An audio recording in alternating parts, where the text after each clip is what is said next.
Welcome to the Last Diet Experience, where food love meets health love. I'm your host, Lisette Lance, and for years I've been passionate about blending delicious food with mindful health, so you never have to give up your favorites or sacrifice your well-being. Healthy eating isn't collecting more recipes and information. It's about finding ease, simplicity, and surrounding yourself with like-minded women who are also choosing to create healthier habits so that they can continue to make magical memories with their loved ones. So join us on this inspiring journey of nourishing food, vibrant health, joy, and personal growth. Today is the day to start. The moment is now. On today's episode, we have Dr. Sybil Knight, an osteopathic physician, mother, wife, business owner, and creator of Bodies of Knowledge. Hi, Sybil. Welcome to the show. Hi. Thank you. I'm happy to be here. I usually ask people to tell me like their backstory, a little about them right away, but I'm really curious to what is Bodies of Knowledge and how did you even come up with that name? Yeah. Yeah. So, so I came up with human bodies of knowledge because I'm an osteopathic physician, and that means I treat people with my hands, in addition to being what you would think of as a conventional doctor. And I also have a Mhm. really deep, important spiritual practice. And I realized that I could kind of merge the two to try to teach people how amazing and wonderful their bodies are and the capabilities that we truly have in our bodies. And so that's how I came up with the name. Oh, interesting. So when you say you work with people with your hands, like what does that specifically mean? Yeah. So, osteopathic medicine has been around since the 1800s. It was started by this Dr. A.T. Still, and he believed that the structure of the body was really important to the function of the body. In fact, the two are so interrelated that you can't really tease them apart. And if you think about it, you can see this on multiple levels. I always like to say, as an example, like blood flow, if you Mhm. are inhibiting the actual structural aspects of the arteries and veins and capillaries in your body and restricting blood flow, then you're going to have a very different function of your body. So, Mm. what we learn as osteopaths compared to our MD counterparts is we learn a form of body work called osteopathic manipulation. And osteopathic manipulation is a way to treat pretty much every tissue in the body. So when patients come to see me, I look at them structurally, kind of, I think people think of most frequently like a chiropractor, Mhm. how people's bodies are stacking, how their gait is, and I take that structural component as a piece of treating them. So I'm also doing things like ordering x-rays and MRIs and looking at them, and I'm also getting a history and doing physical exam and all that stuff. But then an extra component is that I have this viewpoint of the structure of their body really affecting whether or not they're in pain or have some kind of disease process going on. And I treat Mm. it with my hands. Interesting. Interesting. Okay, so now tell me about your story. Like, how did you choose this path? How did you even find out that this uh, osteopathic and then your spiritual ground existed? And I know there has to be a story. I love stories. Tell me how you ended up here. Yeah. Yeah. Well, there are a lot of stories. But I think the most basic story is I grew up in an area. I grew up in Santa Cruz, California. I still live in Santa Cruz, actually. And when I was a child, I was fairly intuitive. I could see energy sometimes. I didn't really know what to do with that. And then when I was a teenager, I wound up attending a whole bunch of channeling sessions or oracle sessions, which helped me figure out that I could actually feel and affect energy. And Mm. it's interesting because I didn't I didn't really focus on it at that point. I went to college. I went to college and I thought I was going to become a chemical engineer. I was always very like science oriented in school. And I didn't become a chemical engineer. I wound up majoring in study of religion because I struggled during college with my Mhm. classes, and I knew I needed to study something that would really, really interest me so I could motivate myself to study for it. And so I switched to study of religion. And then at the end of my degree, I circled back around and went, I really want to do something that's going to help people in the healthcare field. That's kind of why I originally started out as a biomedical engineer or chemical engineer. And I had a conversation with my boyfriend at the time's mother, and I said, "Oh, yeah, maybe I'll become an acupuncturist. Maybe I'll get my master's of public health. Maybe I'll do this. Maybe I'll do that." And she said, "It sounds like you just want to be a doctor." and I didn't think that was a possibility because it was so hard. I was like, that sounds way too hard for me. Mhm. I don't really want to involve myself with like the crazy pre-med people that I already know and the research and all of that stuff. And so um, but she kind of planted a little seed. And so I went back to the sciences at the end of my fourth year of college, and I started to take science classes again, and I did really well in them. I took like 19 units over summer school. And then after I graduated, I just continued on and did my pre-med. Um, and I wound up in osteopathic school because at the time I was really into yoga, and I really Mm. thought that the structure of the body and the fascia of the body was really important to the function of the body.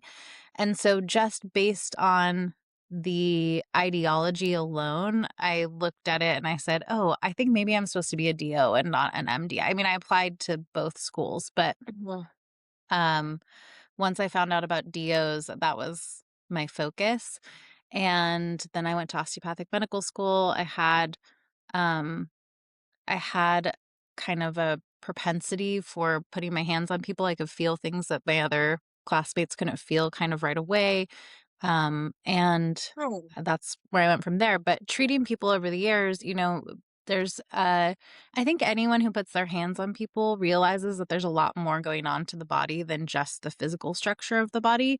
There's a lot of emotional things in the body, there's a lot of energetic things in the body. And so as time went on, I've been practicing as an osteopathic physician now for over a decade, and Mhm. I just feel like my sense of intuition about what's happening in people's bodies was honed a little bit. My hands obviously got better at Mhm. palpating over time, and eventually I got to the place where I'm like, I spend a lot of time and effort working on my own body and my own spiritual aspects of my body and energetic aspects and physical aspects of my body. And I feel like I could really help people merge all of these things together. And so that's where I've kind of come up with human bodies of knowledge now. Mm. Okay.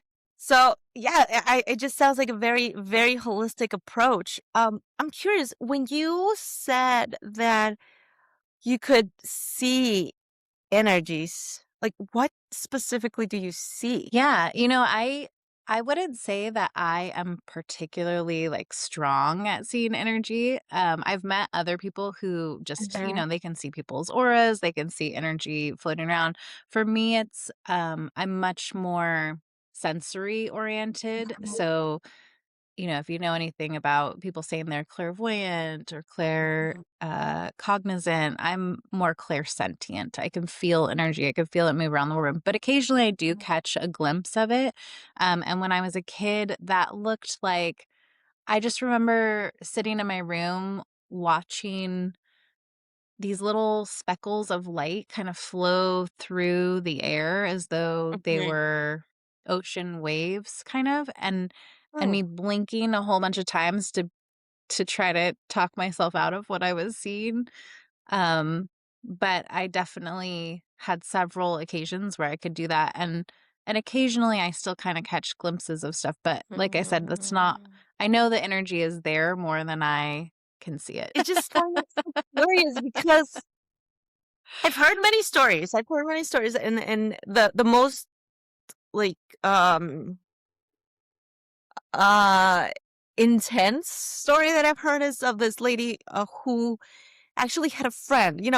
When you're a kid, you can have imaginary friends, but this they I mean, you kind of know they're imaginary friends. But this Yeah. girl did not realize that her imaginary friend was imaginary until s- she was talking to her family about this friend years later when she doesn't see it anymore, and she was asking them whatever happened to Mr. Mm, I don't remember the name, Mr. M, let's call him. And they're like, "Oh, Yeah. Mr. M, your imaginary friend?" I'm like, "What do you mean imaginary? I've been playing with him. We did this. He taught me this and that." So that's the most intense story that I've heard. It's like things like people seeing things as children and then growing up and realizing that it's like that's not every child saying that.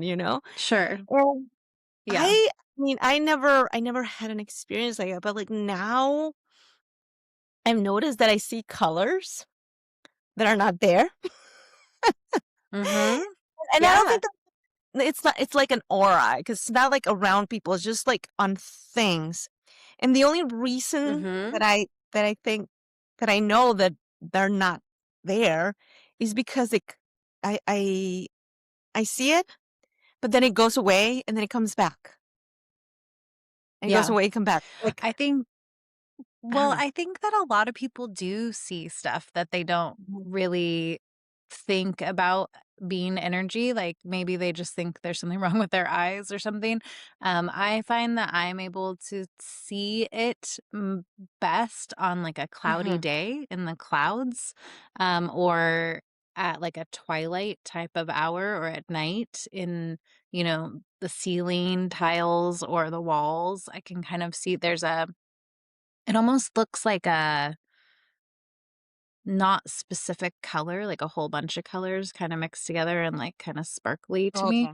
Um, but I think I Mhm. mean, that's the thing, right? Is I think it's so remarkable how we've become such a logical, like, quote, unquote, "science-based" society, and we're like, "Oh, well, energy doesn't really matter," Mhm. but then simultaneously, we're using these things we can't see all day long, right? Like our Wi-Fi or even in medicine, it's become or Mhm. in holistic health realms, red light therapy has become very popular now, and I've looked at the evidence for red Mhm. light therapy on PubMed, and it's pretty good that it works to decrease inflammation in the body, and that's just a wavelength, right? We have Yeah. in other realms of medicine, we have gamma knives. Have you ever heard of a gamma knife? It's um No. it's a knife that neurosurgeons use. Neurosurgeons use it to treat things like brain tumors. And it doesn't actually cut the skin. It's a frequency type of knife. We have other things where we ablate nerves that we use a frequency to get rid of the nerve, cut the nerve, but we don't actually cut the skin Mhm. open.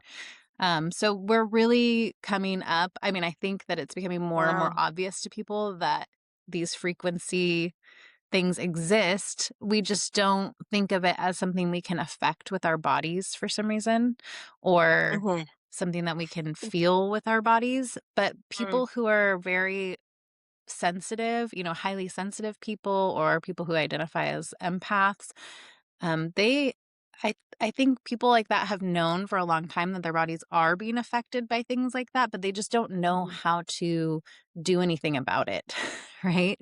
Um, Yeah. and that's kind of where I'm headed right now as I'm trying to teach people how to feel the more subtle things in their body because it is very subtle. It's not Mhm. like an obvious thing. Although, and this is kind of a weird topic, but I've heard about, weapons of mass destruction. They have like Mhm. potentially these um weapons that can just shoot out like an electromagnetic pulse that will make people unable to do the things that they're normal to do with their bodies. Huh. And Yeah. yeah, it's wild. So, we're everyone is getting very hip to the frequency thing. We have lasers, we have sound baths or sound healing, we have, yeah, like I said, red light therapy, Mhm. and so I think we need to stop pretending like things we can't see are not affecting us and affecting our bodies. Yeah, I mean, it is a matter. My husband is, well, I guess you can call him an empath. Um, but he's really sensitive to energies, and he cannot go into an antique store. I mean, he can. He can go into an antique store, but he Yeah. immediately starts to feel really sick. Not just like the Mhm. emotion, like, oh, there's something that doesn't feel right. Like when you go into a room, I think everyone has had that experience where they go into a room and they're like, the energy, like there's something wrong here. Like, Yeah, they it's feel some tense or energy, something, yeah. but it goes beyond that because it makes him nauseous. It's Mhm. crazy going Yeah. into certain stores that are not, you know, let's say that the type of the energy that the people carry into those stores is not the best. Is he can't Mhm. be there for He can't long. hang. Yeah. He can't.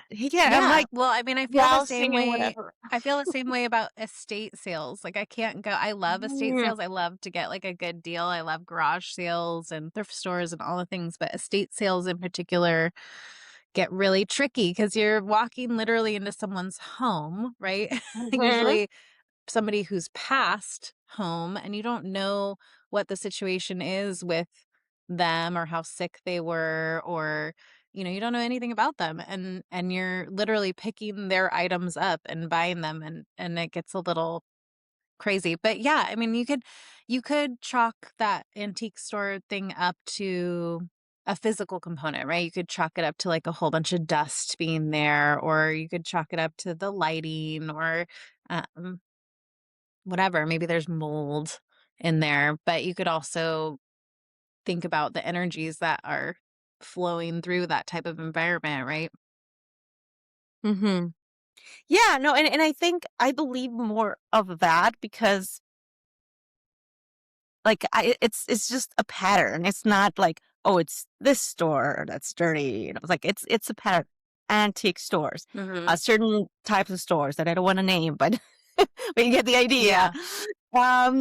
It just kind of it makes them sick, and I just want to browse. It doesn't affect me, luckily. I'm like, oh, He's ruining just your one more shopping thing. experience. Yeah, not a good shopping experience for him. What is the most common thing that you see in this type of people that need this guidance to set those boundaries, those energetic boundaries?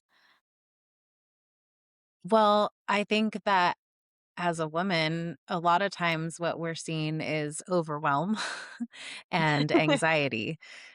And we can chalk that up to a lot of things, right? Mhm. But as a mother, especially, we're programmed to take on other people's energy. I mean, we're programmed Mhm. to make everything okay for everyone, right? And walk into a Yeah. room and mother and carry people's weight on our shoulders. And same for healers, right? I know a lot of healers who they think their special gift is actually to take people's energetic stuff on to their own body and then be able Mm. to transmute it however they want. And I I know for me specifically, I was very, very anxious after the birth of my second child.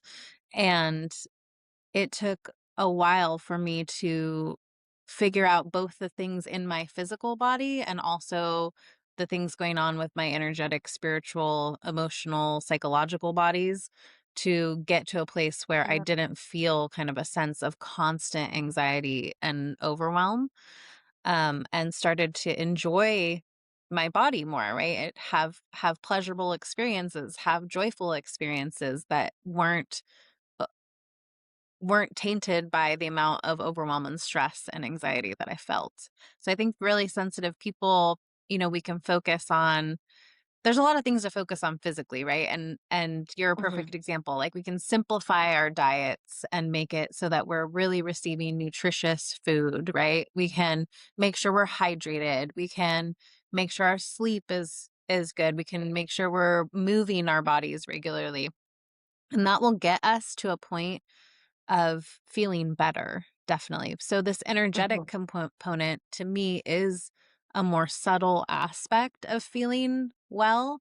Um, but it makes us feel, the energetic boundaries class that I teach, I want people to feel like they can walk into any room, they can walk into any antique shop, they can walk into any healing situation with any people, even the people who trigger them the most, like maybe their families, Mhm. right? Or friends or Of course. whatever. And they can feel strong and capable, like they're not going to take on other people's crap? Yeah. um, I haven't come up really with like a better term for what we're taking on energetically. So Okay. you made a really good point here because I we usually look at the physical more than anything else because it's tangible, because we can see it. But if you really think about it, we are physical, psychological, emotional, biological, spiritual beings. There is more than one side of us, more than one component of our human experience, our human life. And if we're focusing on only one thing, I feel like it's like a bucket full of holes, and you want to Mm-hmm. stop the water from flowing out, and you only tap, like you only cover one hole. You know, the water's still going to be flowing Yeah, out, right. so you Mm-hmm. have to address Yeah. all sides of you to fully um in have the experience that we all want to have. We all want to be experience joy and happiness and light and calm and all this pleasant experience, which could also come with the contrast experience of the opposite, the sadness and the anger and the fear and all of that. Um, but it's really about seeing and accepting that we are a multi component being, and then how do we address all of that? And yes, the physical part has been the most easy because again, it's tangible. We can see it. If you have a wound, you put a little, like you cover it. You can see it heal. You experience that. But what about like emotions? Emotions, like when we know they're there, our thoughts, we know they're there because somehow we experience Mm-hmm. it, but it becomes a little more blurry on how to address uh, whatever problem we're having there. And then we go to a next layer of what something else we don't see, but it's so physical, like the microbiome. We start to seeing like our gut microbiome. How do we feed it? And then go into Mm-hmm. the most obscure. I don't know if obscure is the right word, but more intangible and incomprehensible layer, which is the spiritual side. And I think that's where we're starting to see this um awakening, you know? If that's I Mm-hmm. think that's the word, awakening, to first of all, like acknowledging that yes, this exists and that this exists within me and that it's a part of me. And okay, how can I nurture it? How can I address it? How can I protect it? And I think that's where your expertise comes in. When you've already addressed your physical, you're eating right, you're exercising, you have your therapist or your coach, and you think you're doing everything right, but there's still something missing. I think that's where we Mm-hmm. haven't tapped in. I think the spiritual side. And I think that's where you would come in and I don't know, do your magic. I see you with a magic wand. Boom. Yeah. Well, I hope so. I mean, so the way I think about it is just how you described. I think of the body as a physical body, an emotional body, a psychological body, a spiritual body, an energetic body. And they're all Mhm, part of our us, right? They make up our body as a whole. And so for a long time in my practice, I've been saying, you just have to choose a pathway in, right? So sometimes you have something that's really stuck in your body and you can't get it out. I deal with like a lot of musculoskeletal injuries and stuff. And so people will mhm, have, say, like this rib or back pain that won't go away.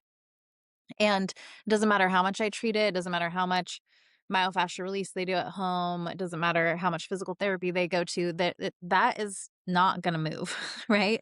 Um, and sometimes I tell them, you know, there a component, is there an intuitive way you're getting some information about what this is?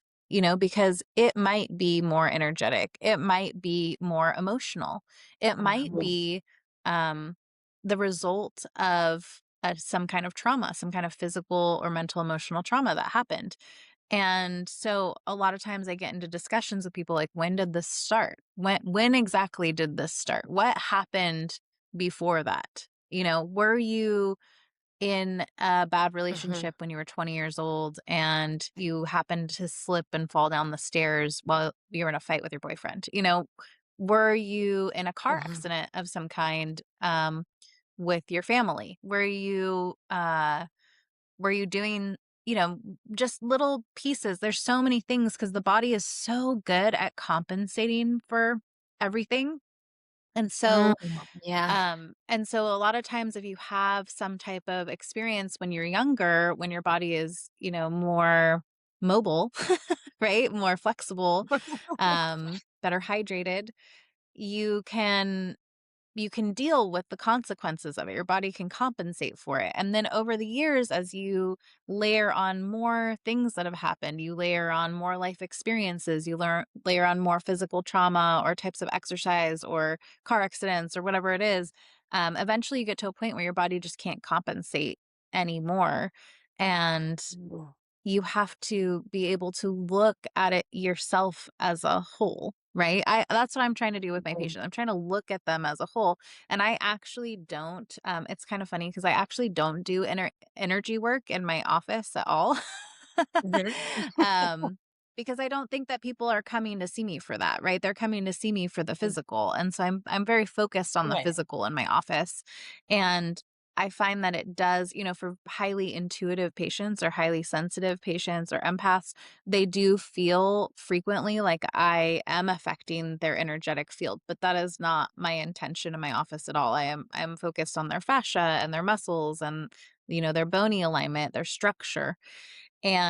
But what they're Mhm, noticing is that it's affecting their energetic body, right? Because it can go both ways. So if we're affecting the physical, that can have a consequence of the energetic body feeling better. If you affect the energetic body, that can have a consequence of your physical body feeling better. And so it's not mhm, just one thing. I think you're right. I think it's easy to focus on the physical and I think that's great, honestly. I think we do need to focus on the physical. I would like to change the script of what people are saying about their physical body, because I mhm, think a lot of times, especially as women, we're coming from a place of stress and fear around our body. And that's why we're mhm, changing what we eat, or we're changing our exercise patterns, or we're trying to, we're treating ourselves as a never ending project that needs to be healed. Right. And, and that also, I think we're causes us to miss out on a lot of the joy we could be experiencing with our body, a lot of the gratitude we could be feeling mhm, about our bodies. Um, and so I would just like to kind of invite your listeners to examine at their own thought process about why they want to eat better, right? Why they want to be on a diet, Mhm. whether they're trying to just literally be smaller or whether they want to focus on how they feel about their bodies, how their body feels capable and powerful and strong and um, not carrying around extra weight or energetic shit, right? Like we want to focus on how we can really nourish and devote ourselves to our body and appreciate her for carrying us throughout this life. And I think that Mhm. anytime I see people focus on that, they have more success anyway. Because how are we gonna stress our way into an existence that we love? Well, I don't think that that's really Mhm. possible to take that stress and anxiety and pressure and control and and apply it to our physical bodies and then feel good in our physical body. Like, Mhm. w- I, I don't know if that makes sense, but that's my hope for everyone is that we can focus on the physical, but from a slightly different perspective, shift the Mhm. the energy of it all. Yeah, it just something that in my past life, not literally my Hmm. past life, but like Yeah. when I went to college for psychology, so I practiced psychology. And one thing that I would always one conversation that I always land on with mothers is like you can only give what you have. If you don't have it, Hmm. you can't give it. So if you're Right. You can't depleted pour from of an empty glass. energy, love, and Hmm. all of this, you're not giving it to yourself, you're not recharging that. What are you giving your family? And there would Hmm. always be this pause of like, oh shit. I was like, oops, I am probably should think more about this. Um, and it's that it's something that we hear all the time, kind of becomes cliche, but it's there for a reason. One of the characteristics of the women that I work with is they're guilty for resting, resting or having the time to do nothing. There's a lot of that. There's a lot of Yes. guilt around it. If I'm not being productive, if I'm not doing something, then I am not valuable. I am not good. I am Hmm. the negative thing, right? And so it's a reminder of like, wait. Like resting is part of the productivity. Resting is part of the work.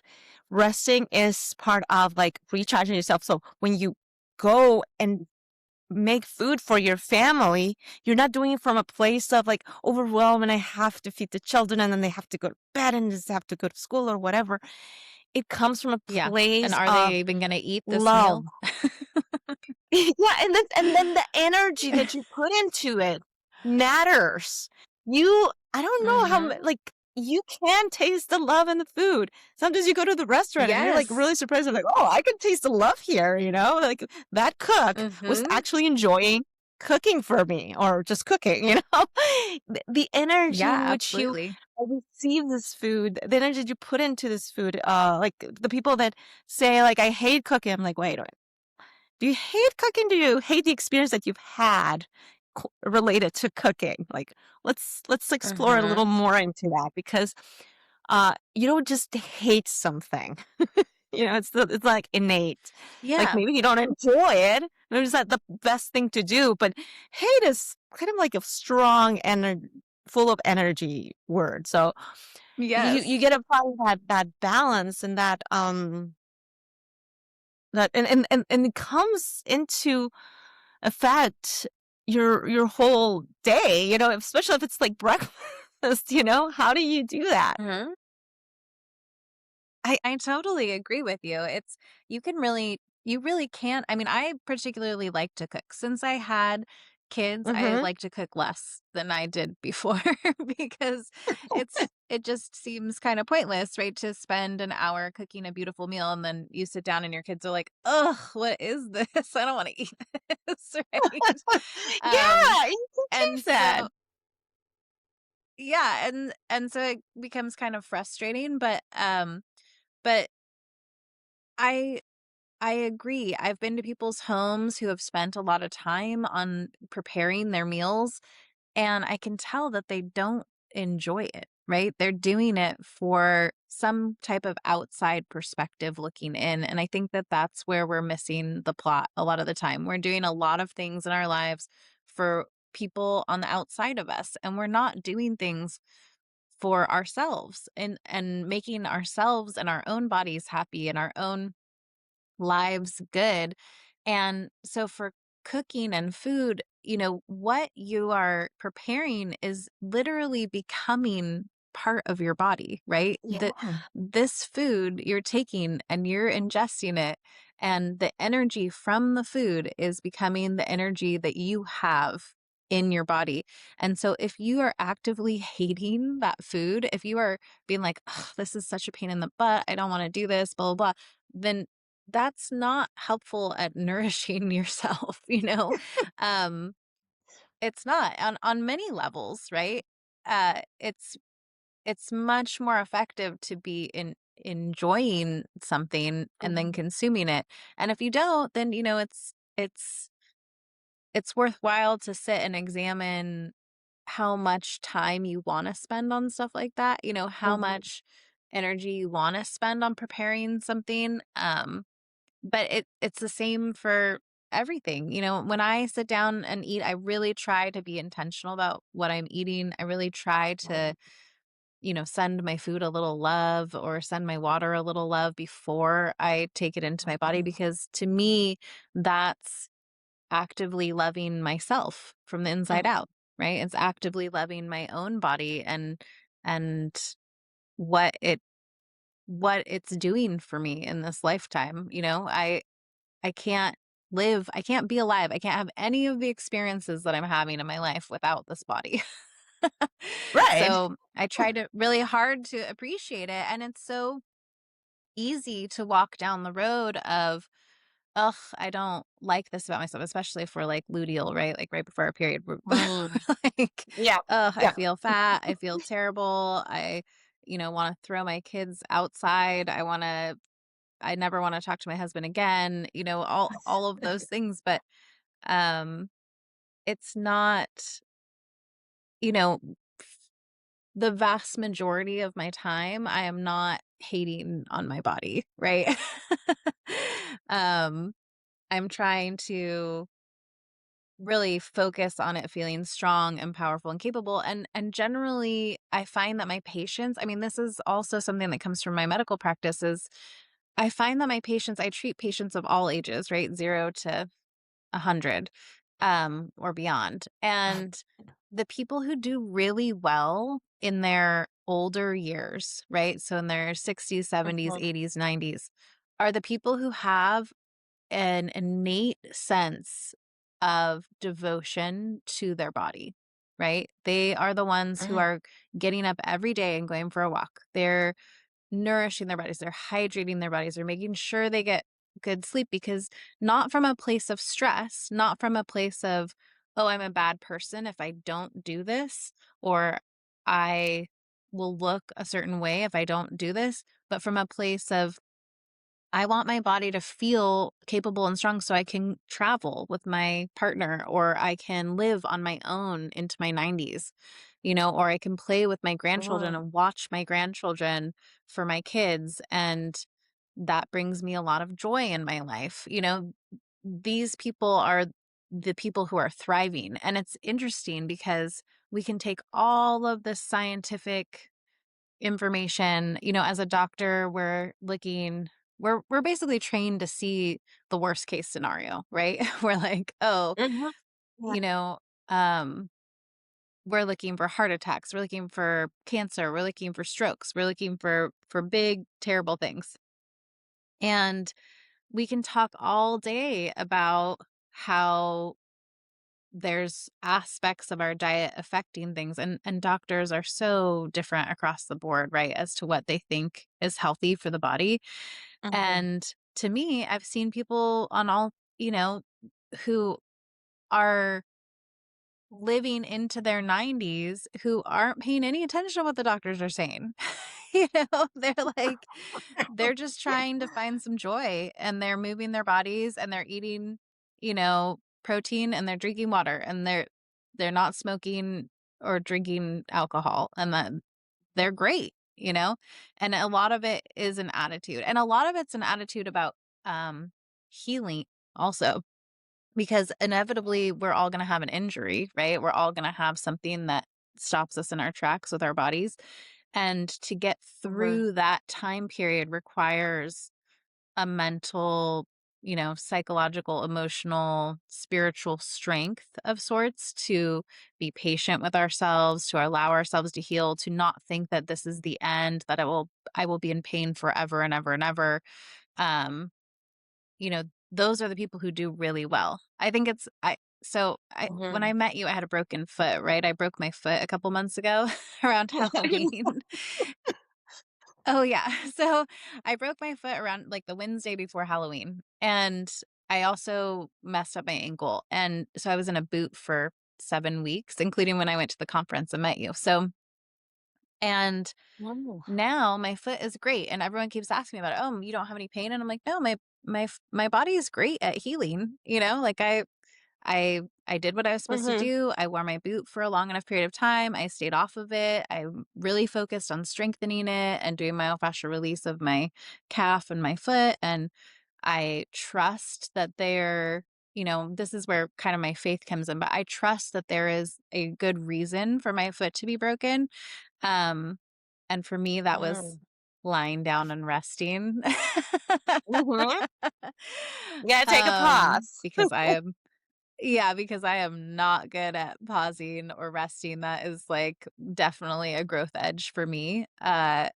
And so I really just embraced it. I embraced it. I tried to get as much movement as I could, even though I couldn't walk on my foot. I tried to eat, nourishing foods for myself. Um, Mhm. and I was just patient. I was trying to, I tried to just be very, very patient with my body. And now we've gotten to the point where, it's 3 months down the road and my foot feels great. And I'm able to walk around on it and do everything I need to do. So, the attitude, the acknowledgement of, um, your body being where it's supposed to be, all of that stuff really goes into Mhm. having a wonderful healing experience and really a wonderful life, you know? Because at this point, Mhm. I mean, I'm in my 40s. I don't know how old you are, but I'm in my 40s and I'm really Oh looking my goodness. towards my 80s and 90s going, okay, this is now the goal, right? My goal is not I'm not trying to like run a marathon or climb a mountain or anything anymore, although there are people my age who are doing that. It's great. My Mhm. goal is to have strong bones and lots of muscles and be able to do whatever I want in my 80s and 90s, be able to live by myself or with my husband and not have to have someone care for me and be able to travel and be able to walk, across the airport, no problem, and get things down from my upper cabinets and lift my furniture when we need to move it around. And that's kind of what Mhm. I'm looking forward to. I'm not trying to do anything really physically extreme at this point, but Climb the Everest mountain. no, Yeah. although, I don't So know if you've seen I Lindsey Vonn and, like, the fact that she's gonna be in the Olympics, but that's so impressive. so is she climbing the Everest mountain or what?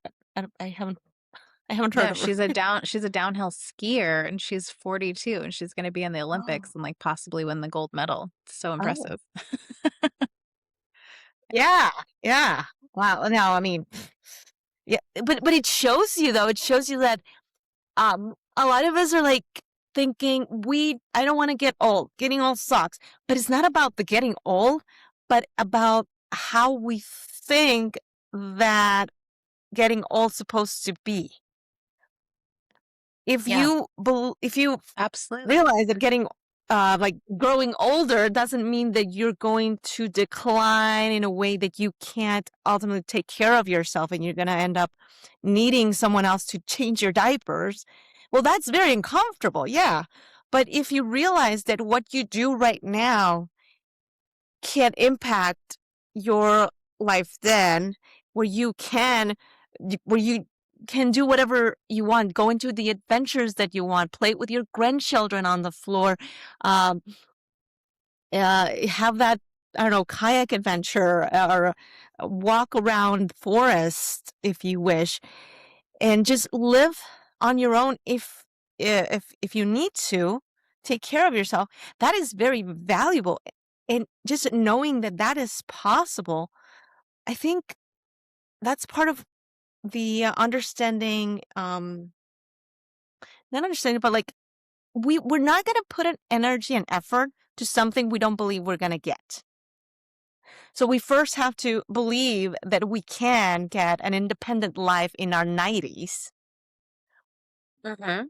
to actually put the effort and energy to uh, ha- um, doing the things that we need to do now to get that in the future. And I did remember what the point that I wanted to make Okay, earlier yeah, was that let's go back to it. it's instead of we are prone to pushing ourselves to our goal. Whatever we want to do, we're like, oh, I have to push through this. Mhm. But what if we love ourselves to that goal? We're compassionate. We take that rest. We take it with our own pace to that Yeah, goal. How different would our experience be? Because there's more time spent in the journey than the goal. And a lot of times yeah. we get to the goal and we're like, well, that's it. Then we have to have another goal because now what do we do? What do you do instead of just enjoying the now? That's where I wanted to get. Yes. Yeah, I mean, I think yeah, I mean, as a as an overachiever, I definitely resonate with that. Because Yeah. I I think the other aspect is what if we have faith that what happens is the perfect thing to happen? What if we don't reach the goal and it's okay because it takes us on the path that we're supposed to be on? Mm, I love that. Yeah, I choose to believe that for sure because uh some I have found myself like, oh, if I would have started earlier doing this or if I would have done that, um I could have been so much further away. But if I didn't have all those stops in my way, I would have not have something that I really love right now or some knowledge, something that I know that has helped my life be more fruitful and enjoyable. And so it's like asking you, and by you I mean everyone, um, would you trade everything everything beautiful that you have right now for having a better experience back then? I wouldn't. I wouldn't. Right? Yeah. No. No, I But mean, going back to the no, we're spiritual all side. 100% on our own journey. Mhm. I was gonna make an example of my own life, but Cool. I mean, because I've been circling around being on the internet for a long time. And I never really knew what I wanted to talk about because I have so many things to talk about. I have so many experiences as a doctor, I have so many experiences as a mom, and a wife and all the things. But I had to get to a place where I felt okay talking about kind of this totally other side of my life, and I had to be okay with people thinking potentially that I'm crazy or nutty because I say I can see or sense energy. Um, Mhm. because I've but I've gotten to a point in my life where I think I really can help people with that, and it's a needed thing. And Yeah. so if I hadn't gone through all of these experiences that I've had, all these spiritual experiences, all these experiences as a doctor, and like you said, a mom, a wife, a business owner, all these things that make up who I am, I wouldn't have gotten to a place where I felt as confident as I do sharing my own tools to help people energetically. Yeah. Yeah, absolutely. So tell me, is there a message or something that we haven't talked about? Did you believe it's like very important for those people who are looking for this guidance for their spirituality and setting those boundaries that can, um, I don't know, help them tap into those powers, tap into that gift, um, so they can not only enrich their lives, but also those around them that do get to tap into their energy. What would be like? What is there a message that you have, something important that they need to hear, or maybe an action that they would need to take towards um uh I don't know if healing is the word, but improving their lives and their talents, their energy. I'm trying to look for a good word here. Yeah, um no, I know it yeah. is tricky, right? When you're talking about all of Mhm. this stuff. Um, yes, I think that everyone is capable of tapping into their own intuition and their own body and understanding what's going on in their own body. And I think a lot of us, just to come back to the point that I think is really important, a lot of us are looking for outside validation for that. Oh. I know even on my journey, I was telling you about how I was intuitive as a kid, but for a lot of my adult life, I was searching for other people to tell me what it was that I needed to do, right? So I was having Mhm. sessions with psychics and shamans and um energy healers or other types of healers, acupuncturists, whatever, I was searching around for somebody else to tell me what it was that I needed to do for myself. And eventually through a series of things that happened, I started to realize that no one can tell you what you need to do, right? There's a lot of information out there. Even if you bring it back to just like the physical and seeing a doctor, I tell my patients all the time, I go, look, I can tell you what I find from the outside, what my findings are, but I cannot tell you how it feels in your body. You are the only person who can Mm. experience that. And it's great to have a team of humans helping you and supporting you and working on your body and working on your mental, emotional aspects and working on your energetic, spiritual life and helping you tap into your own intuition. But ultimately, you are the only person who has that experience inside your body. And so, in order to really tap into any kind of intuitive gifts you have or any psychic gifts that you have, in order to really feel like strong energetically and strong physically, you have to be the responsible party for that. There is no one else who is responsible. It's just you. Do tend to that's a very important message because we do tend to look for outside validation. Like, we don't trust ourselves enough that our experience will tell us what to do next or what's happening, and something that it is very confusing, but it is important to know that no one can know exactly no one can tell you how you feel. Um, they can tell you from their experience, they can tell you from what they know, they can tell you from what they see about you, but someone else cannot tell you what your experience is, truly. And trusting that, I think it's a huge part into finding um, this, your path, your own path. Yeah. Wow. Hmm. Oh my God. I feel like we can continue this conversation for hours. But then it would be a very long Absolutely. episode. So I want to know how anyone can continue this conversation with you. How can we find you, and what are you offering right now?